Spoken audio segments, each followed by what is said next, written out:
Alors donc je suis agriculteur, éleveur de la région de Franche-Comté, en Haute-Saône, à Liévent, petit village du canton de Nord-Volbourg. Je suis producteur de lait standard, je livre mon lait à Sodial. Et en même temps, on a une ferme qui fait donc 175 hectares, avec 75 hectares de scope, on appelle ça, en blé maïs, et le restant c'est en herbe. Quoi d'autre donc on garde toutes mâles et femelles sur la ferme. Donc on fait un peu de viande également. Donc c'est une ferme polyculture élevage. Polyculture, d'accord, très bien. Est-ce que vous pouvez nous parler plus particulièrement des difficultés auxquelles vous êtes affrontés ou qui concernent le monde agricole en général et donc les difficultés actuelles? Alors aujourd'hui, les difficultés actuelles, on ne peut plus payer ce qu'on doit. Il faut savoir qu'aujourd'hui, chaque coup qu'on traite une tonne de lait, on perd 70 tonnes.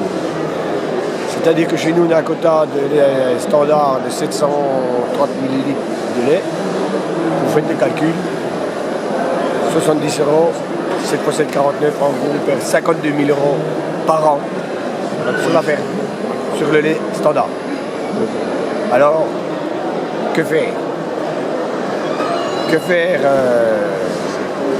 La trésorerie, c'est triste, il n'y en a plus. Ça fait 5 ans que j'ai tiré la sonnette d'alarme.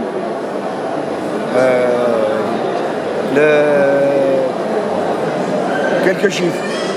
Il faut savoir qu'en 1985, parce que je suis installé depuis le 1er janvier 1981, le lait était payé 2,35 francs.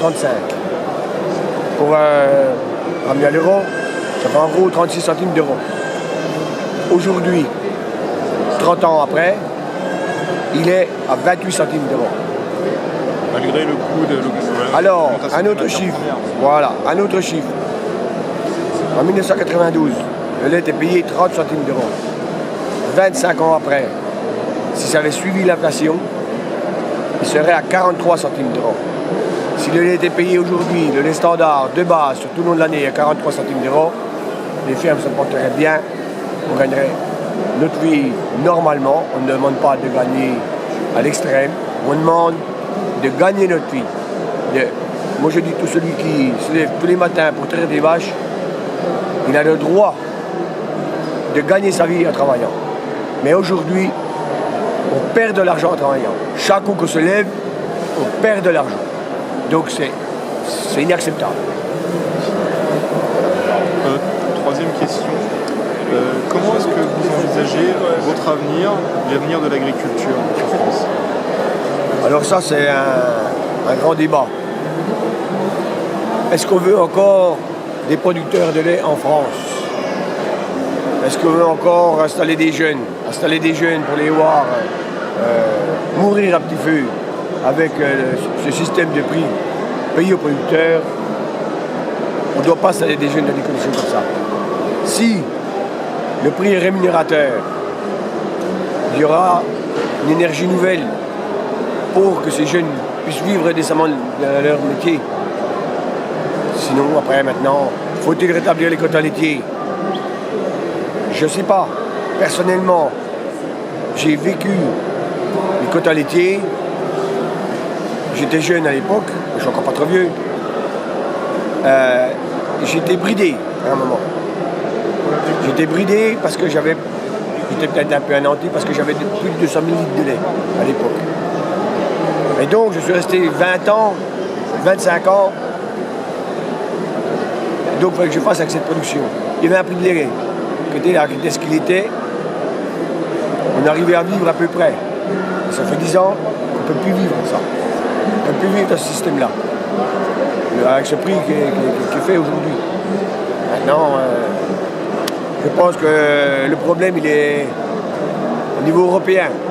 Pour votre information, je vous dirais quand même qu'il n'y a pas un producteur de lait au niveau européen qui gagne sa vie avec le prix dont il est payé dans son pays.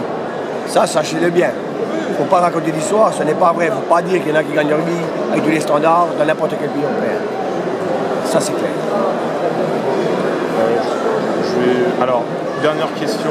Oui. À votre avis, qu'apporte l'agriculture à nos campagnes et qu'est-ce qui se passerait si l'agriculture venait à diminuer ou à disparaître de nos campagnes? Alors, il faut savoir si on a envie qu'on disparaisse. Pour le moment, je crois que oui. Mais la France, elle est belle. On a un savoir-faire exceptionnel. On a des produits exceptionnels. Et on est en train de galvauder l'agriculture. On est en train de la fossoyer. On a des gouvernants, à l'heure actuelle, ce sont des gens inadaptés, inopérants et inefficaces. Autrement dit, des incapables, qui n'ont rien compris au problème. Et se laissent gérer par l'administratif, et c'est l'administratif qui gère, et c'est pas de boulot. Quand on prend des responsabilités, on tape du poing sur la table et on dit, on fait comme ça. C'est pas à l'administration de gérer le pays. C'est parfait, c'est super. Je vous remercie. Ah ben, merci.